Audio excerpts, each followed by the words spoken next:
Olá, olá. Sou o João Camolês, psicólogo cognitivo, e estou aqui de volta nesse vídeo para refletir com vocês sobre a inteligência espiritual. É um desafio proposto pelo meu amigo Henrique Leão, um amigo muito querido que tem acompanhado este canal. Depois de um tempo ausente me preparando, aqui estou para trazer essa reflexão com vocês e partilhar minhas leituras e informações sobre inteligência espiritual. Obrigado, meu caro Henrique, pelo desafio. E vamos lá. Então, vamos pensar. E para pensar melhor, vamos por partes. Para início de conversa, é importante que pensemos sobre o que entendemos por inteligência. Resumindo a ópera, podemos dizer que a inteligência é um instrumento que utilizamos muito para dar conta das situações da nossa vida. Apelando ao grande Gardner, o psicólogo cognitivo, pai do paradigma das inteligências múltiplas, inteligência seria a capacidade de resolver problemas a partir da potencialização neurais que pode ser ou não ativadas, dependendo de muitos fatores, como o contexto familiar e cultural, evidentemente. Ou seja, a inteligência não nos é dada, acabada e pronto. Inteligência é processo, trabalho, construção. Nosso cérebro tem que estar em conexão com o mundo e exercitar consciência para fazer isso acontecer. A inteligência é processo dinâmico com potencialidades de autocriar-se, autogerir-se, devido sua habilidade de discernimento da realidade. E se é potencialidade e processo, é preciso exercitar continuamente. O caminho das pedras para fazer valer esse processo será sempre ser um observador atento, olhos bem abertos, captar a realidade factual, armazenar e refletir sobre as informações coletadas, ponderar, analisar, levantar hipóteses e então planejar e agir, intervindo de volta na realidade na forma mais adequada e adaptativa possível. Ou seja, nossa inteligência pode ser transformada em um belíssimo e afinado instrumento de elaboração de respostas, saídas, soluções complexas, a fim de dar conta das situações vitais. Uma cabeça bem feita faz uma enorme diferença na hora H do manda ver, na hora H do vamos viver, do pega para capar, como diz o ditado. Bem, e por espiritual então, o que podemos entender? Aqui também podemos começar pelo resumo da ópera, dizendo que a espiritualidade é a busca do ser humano pela sua plenitude. O ser humano tem uma sede visceral de plenitude. Da onde vem essa sede? Nem todo ser humano é religioso, mas todo ser humano busca pela sua humanidade plena. Por isso, todo ser humano é um ser espiritual, visto que ele busca por sua plenitude através da superação constante, suplantação e autotranscendência. Vejamos aqui um outro sentido para a espiritualidade. Estudos e pesquisas científicas em diferentes áreas certificam que, na trajetória evolutiva, o homem, de alguma forma, pela pura sede de existir e viver, ou até mesmo através de expressões e rituais religiosos, místicos ou não, sempre desejou ir muito além da sua existência física, corpórea, material. Muito cedo o homem descobriu que ele carrega um paradoxo fulminante, angustiante. Vida e morte habitam a mesma casa, habitam o mesmo corpo. Corpo vivo, maravilha, a vida segue. Corpo morto, fim da picada, como diz o caboclo, fim da vida. A insuficiência humana mata o homem bem antes dele morrer. Essa insuficiência é cruel e não há nada que se possa fazer. Aliás, uma coisa que o homem pode fazer e faz muito bem, a ponto de gerar muita angústia, é pensar sobre esse limite, essa fronteira, essa insuficiência. O homem vive matutando sobre isso. O homem é um animal angustiado nisso. Bom, um cérebro de 16 bilhões de neurônios no neocórtex preditivo que nos joga para fora de nós mesmos faz olhar para o futuro e nos torna sempre descontentes com a nossa insuficiência. Esse cérebro reclama por uma outra dimensão. O que vem depois disso? Ou seria só isso mesmo? Tipo, fecha a cortina que o show acabou.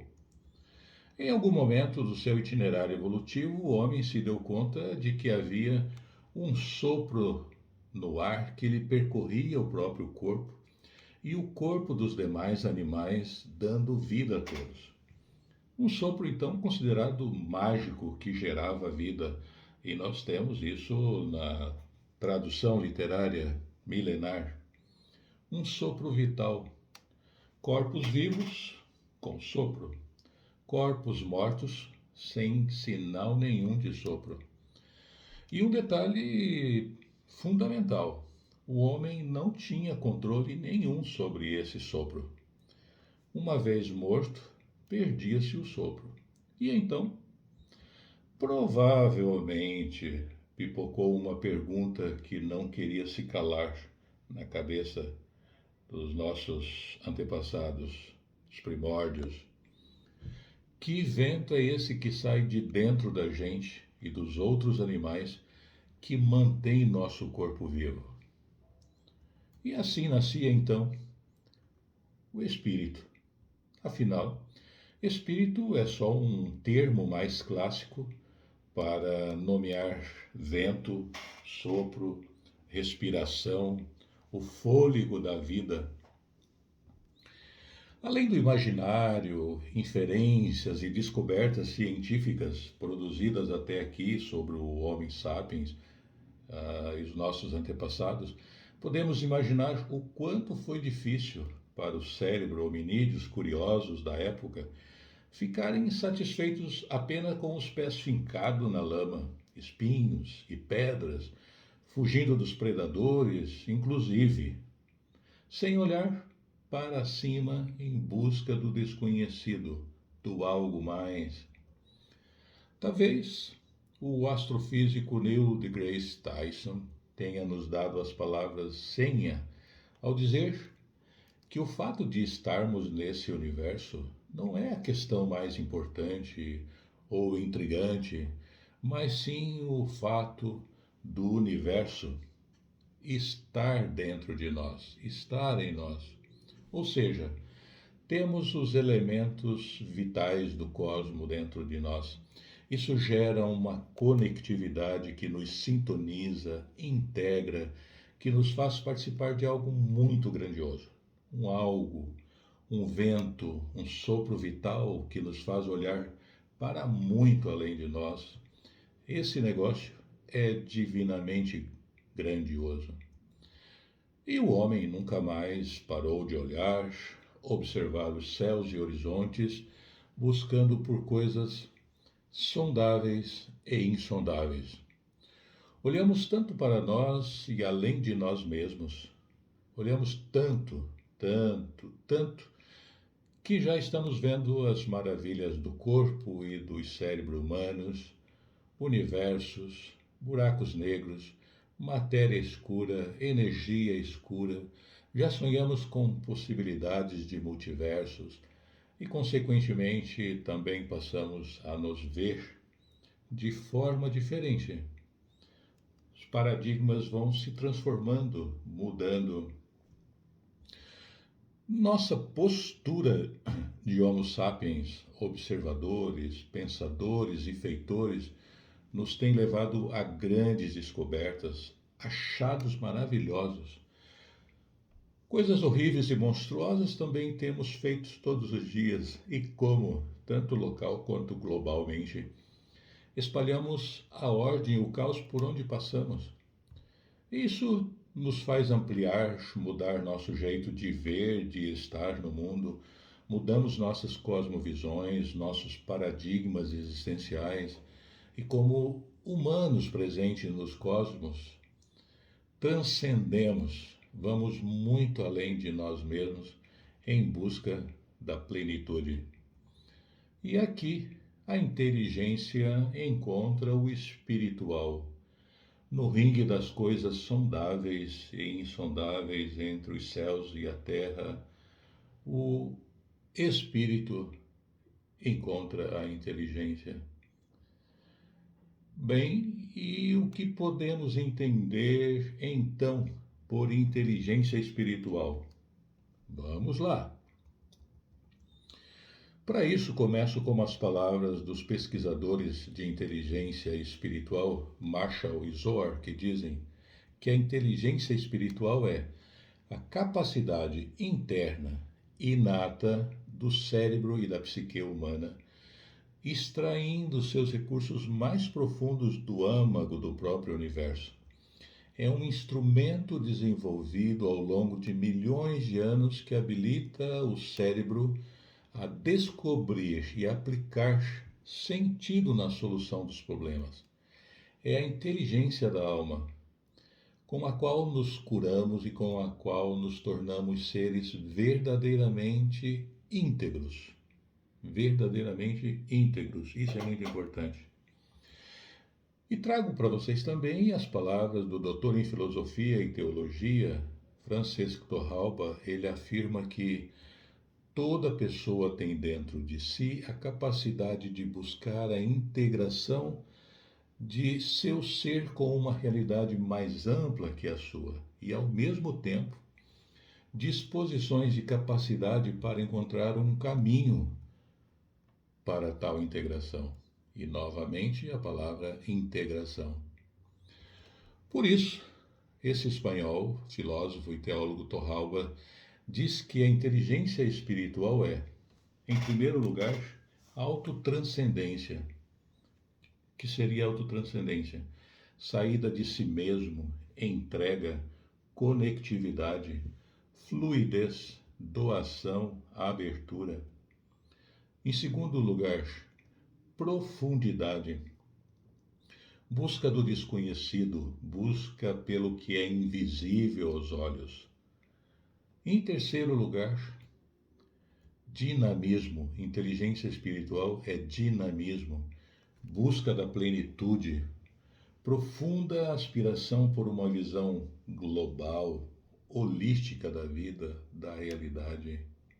Ou seja, inteligência espiritual é integração, transcendência e sentido à existência em si, do outro e do ambiente, para além do bem e do mal. Não está em questão o bem e o mal. É instrumento que unifica e suplanta, expande as múltiplas inteligências potenciais no ser humano. Por isso, o ser humano tem que ser compreendido como ser biopsicossócio-espiritual, um ser uno, íntegro.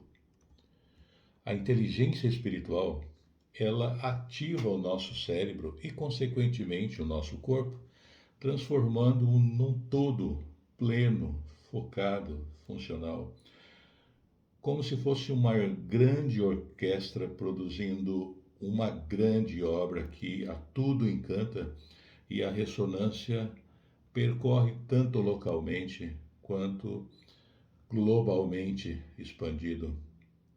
Por isso, a inteligência espiritual não pode ser negligenciada e sim considerada, somada, como todas as demais dimensões que se processam no cérebro humano. A boa notícia, meu caro, é que a inteligência espiritual pode e deve ser exercitada caso a gente queira ter acesso aos seus benefícios, que, segundo o filósofo e teólogo Torralba, são inúmeros os benefícios. Então, ele diz que os benefícios do exercício da inteligência espiritual, dentre tantos, seriam a riqueza interior, ou seja, criatividade, flexibilidade, maior sensibilidade na compreensão de si, dos outros, do ambiente onde eu navego, profundidade no olhar o mundo, a minha cosmovisão muda e eu olho de uma forma mais profunda, maior consciência crítica e autocrítica, relações interpessoais mais profundas, porque o amor abraça todos os seres, se expande, não se encolhe nem se isola. Outro benefício é a autodeterminação para regular a vida a partir de si mesmo, ser livre diante do mundo, ser autônomo diante do mundo, passar a ser a referência do mundo. Ser também compreensão e aceitação dos limites, debilidades, fragilidades, sou capaz de compreender e aceitar. Um outro benefício é o maior dinamismo interno e profundo das decisões. Acabo decidindo a minha vida de uma forma mais profunda, mais comprometida, mais responsável. Acompanha essa ideia também o equilíbrio interior, a vivência plena do agora, o tempo presente e real. Tenho mais domínio sobre as memórias do passado e a imaginação, as memórias do futuro, e não sofro tanto por isso, porque eu consigo viver o tempo presente e real, factual, o aqui, o agora. Bom, com todos esses benefícios proporcionados pela inteligência espiritual apontadas por Torralba, fica claro que só temos a ganhar e sermos bem-sucedidos na nossa vida como um todo, na vida pessoal, familiar, no grupo social em que vivemos, nossa vida profissional. Concorre como um grande fator de ajuste, de regulação, de homeostase, de bem-estar, equilíbrio comigo mesmo, com o outro, com o planeta. Isso favorece a construção de uma casa comum, uma humanidade e mundo melhores, né? Por essa integração. Mas, como todo caminho tem variadas formas de ser caminhado, também podemos seguir caminhando por caminhos que desconsideram ou negam a inteligência espiritual como uma dimensão humana e exercitar atitudes que atrofiam a inteligência ao invés de expandir, acaba atrofiando essa dinâmica, essa inteligência espiritual. E como diz o próprio Torralba, podemos atrofiar nossa inteligência espiritual dependendo dos caminhos que percorremos nessa vida, como sectarismos. O que são sectarismos se não temor, medo da pluralidade do mundo, fanatismos, que é a superioridade moral, rigidez mental, gregarismos, a banalidade, a superficialidade, a dependência, o consumismo pelo consumo, o vazio existencial, o tédio, a apatia, o auto-engano, que é muito comum, o gosto pelo vulgar, pelo mesquinho, a atrofia do sentido, quando não a perda do sentido, de projeto de vida, de autotranscendência, são coisas que atrofiam a inteligência espiritual, diminui o nosso campo de pensar, sentir e agir, diminui a nossa capacidade de ser pleno. É evidente para todos nós, direto ou indiretamente, que esse caminho nos leva para situações de muita destruição, dor, sofrimento, sofrimento humano, destruição do planeta, um lugar nada bom e tranquilo para todos.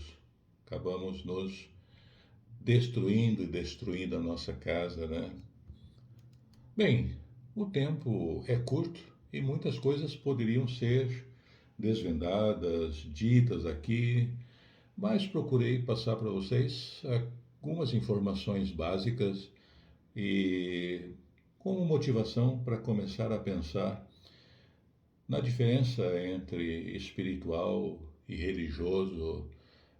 Nós todos somos seres espirituais e nós temos uma espiritualidade para fomentar, para exercitar, porque nós podemos ser muito mais plenos.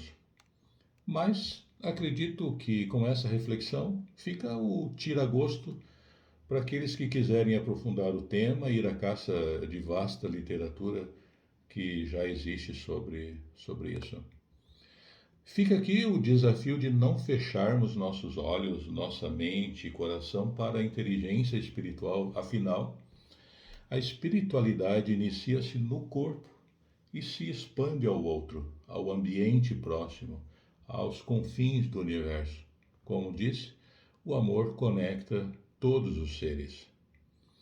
Busquemos ser pessoas mais espirituosas, inteligentes, perspicazes, com agudeza de espírito no nosso dia a dia. Esse é um grande desafio e nós podemos ser muito mais e melhores do que somos, ok? Fica aqui então o meu recado e a minha reflexão a todos. Um abraço e até mais.